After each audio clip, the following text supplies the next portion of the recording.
The false frame we will be completely rebutting begins with the question that I said earlier by the incredible brained Rabbi Singer.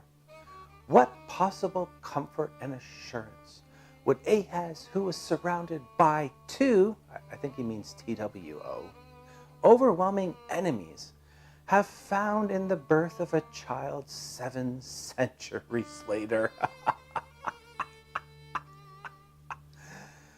For those of you that are new to the channel, it would be a good idea for you to watch a couple of videos first before you get lost in the wheat field on this one. But for everybody else who is familiar with rabbinical arguments of Isaiah 7, we'll proceed forward. This is an important question to answer, unless you just don't care because you have faith. But what if this question is a lie? A question asked by someone who just does not understand what is going on in this chapter. Yeah, it's kind of funny. You're accusing us of not understanding the context when you don't understand the context. Judge not, lest thou be judged, Rabbi. Or a question asked for the sole purpose, if he really does know what's going on, of confusing the listener. It seems that the Christian response to this question has completely confused me. Has it confused you? Let's untwist this knot. Ahaz, the wicked king, has some issues with the plan of being replaced by a person known as Tabeel, a puppet king, who Rezin and Pekah plan to install after they defeat him in Isaiah chapter 7. He's a bit paranoid, and for good reason, because he doesn't believe that he has the military might to take these two kings on. He loves being king. He just loves it. He loves ruling. His lack of belief in his capabilities, militarily speaking, is communicated clearly in 2 Kings 16. But to summarize these 2 chapters, from the context of Ahaz, the king was placed in a situation where only God could give him the victory. Much like many of you who left Christianity because the rabbis with their unanswerable questions, God placed you in a situation where only he could give you the victory. And like Ahaz ran to another religion, you ran to another religion.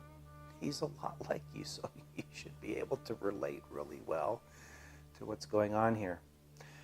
There's a belief by some that I agree with that a person cannot see past the conceit and arrogance of a well-formed argument. Here's the incredible brain rabbi's well-formed argument. Like I said earlier, what possible comfort and assurance would Ahaz, who was surrounded by 2 TWO, overwhelming military enemies, have found in the birth of a child 7 centuries later? The conceit and the arrogance will also become obvious in the comments section, and please do leave comments and questions. But let's answer this question with a question, Rabbi, that you can answer yourself if you want on your channel. I mean, you don't even have to say my name, but since you probably won't, I'll answer it for you. Why do you think God was trying to comfort King Ahaz in the first place? Okay, hold up. What do I mean? And who do I think I am to question the accepted narrative in Judaism? Let me explain, Rabbi. If you don't mind, there is a parallel. You know, those messed up parables that Jesus, I mean, sure, for those who are going to accuse me of using the wrong name, always accused you Pharisees of not understanding. Between Isaiah 7:20 and 2 Kings 16:7 and 8, Ahaz sent messengers to Tiglath-Pileser, king of Assyria, saying, I am your servant and your son. Come and save me from the hand of the king of Aram and from the hand of the king of Israel, who are rising up against me. And Ahaz took silver and gold that was found in the house of the Lord and the treasuries of the king's house, and sent a gift to the king of Assyria. So the king of Assyria listened to him. Essentially, Ahaz hires the king of Assyria. If you don't understand that, that's why I added the commentary, beginning with essentially. I'm trying to keep this simple so that your Pharisaic, incredible brain can keep up with me, Rabbi. Wow, it's just an incredible brain you have. Before Isaiah asked Ahaz to ask for a sign, or as Ahaz puts it, test the Lord, Ahaz, ironically, was the one being tested. Still following, Rabbi? We know Isaiah was aware that this payment had already been made because he makes this explicit in verse 20 of Isaiah 7. On that day, the Lord will shave with a razor higher from the regions beyond the Euphrates, that is, with the king of Assyria, the head and the hair and the legs, and will also remove the beard. By verse 11, Ahaz had already hired the king of Assyria. Are you still following me? So Isaiah, after giving him time to think, or talking to him at a completely different time after giving him time to think, that would be verse 10, tries to comfort him.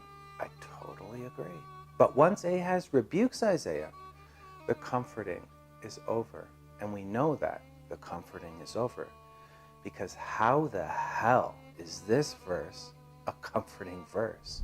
The Lord will bring on you and your people and your father's house such days as not have come since the days that Ephraim separated from Judah. That's comforting, isn't it? The days of the king of Assyria. Tell me, Rabbi, was Isaiah trying to comfort Ahaz in verse 17? Let's read verse 20. On that day the Lord will shave with a razor hired from the regions beyond the Euphrates, that is the king of Assyria, the head, the hair, and the legs, and will also remove the beard. Tell me again, Rabbi, was Isaiah trying to comfort Ahaz? The implication here is that Judah will be stripped naked, publicly, and shaved from head to toe, even their very private parts. Is that comforting, Rabbi? Is that what you think comforting language is? Do you see, yet follower of Rabbi Singer, the stupidity you have to believe in order to follow this guy? The Assyrians were known as the lords of torture. They invented crucifixion. They loved impaling their victims in two places, the ribs and the anus. Eventually, the poles would dig slowly into their victims, killing them.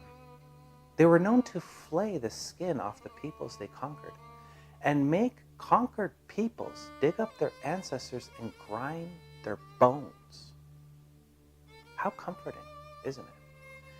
They were so brutal that they made Hitler look like a choir boy. And historical records indicate that their soldiers were so brutal that they had developed documented PTSD. Have I lost you already? Or are you still watching? You are not an idiot.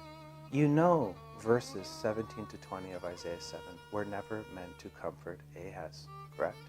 No fake Christian or rabbinical theologian can argue with that.